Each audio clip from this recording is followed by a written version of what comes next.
Hello, YouTubers, friends, compatriots, bootlickers, shills, death slaves, sirs, peasants, vassals, meat sacks, skull fuckers. I'm a useful idiot. Welcome. And today I want to talk about something a little different. One of the great things about being an effete and impudent intellectual snob like myself is I have intellectual pursuits in all sorts of areas. And current events and geopolitics and economics is pretty much a hobby for me.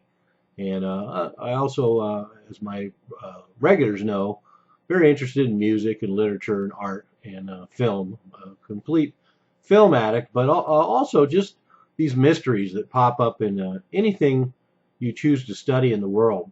And of course, there's mysteries abounding in politics, in economics, and geopolitics.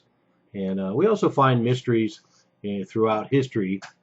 And in this case, mystery and anthropology. And that is the story about the astounding Paracas skulls. And I know most people are pretty familiar with the Paracas skulls, but for those who aren't, it's quite a saga and just another example of something that essentially gets buried and labeled as some sort of conspiracy theory when it's a pretty legitimate question and answers or asks even more interesting questions.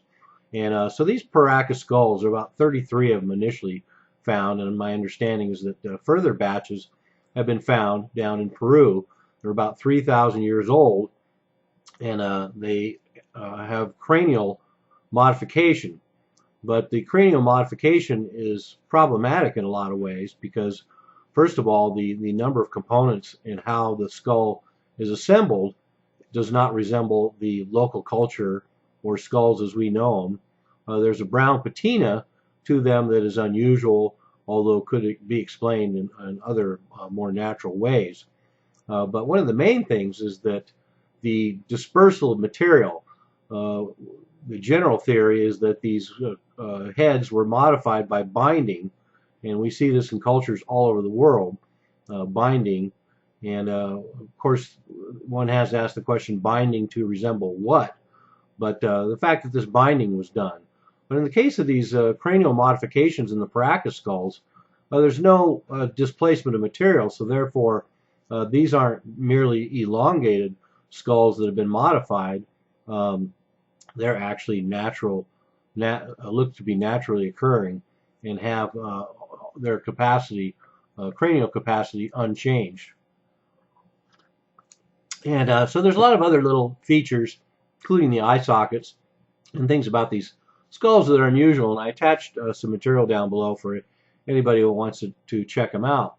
But these skulls have been around since 1928, and for some reason they still are a kind of a buried lo-fi project being done down in Peru.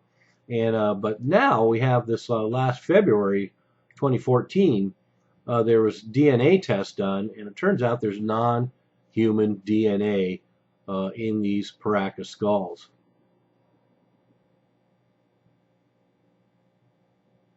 Non-human DNA in these Paracas skulls. And so anyway, I don't have any answers, only more questions. Very fascinating mystery that we have right here on Earth, and it's a mystery for the entire Earth, not just some dusty old scientists down in Peru. And then it gets interesting too because we have more elongated skulls that were recently found in Russia.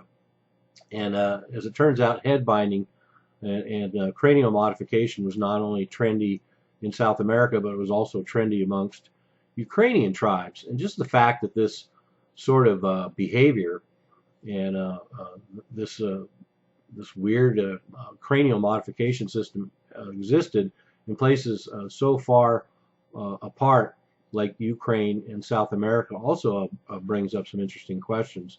But not much information back yet on these skulls found in Russia, but they have the same elongation, and so the mystery continues. But there's a little New Year's tidbit, the astounding Paracas skulls, something else to take you down yet another rabbit hole. I'm a useful idiot. Don't you be one too.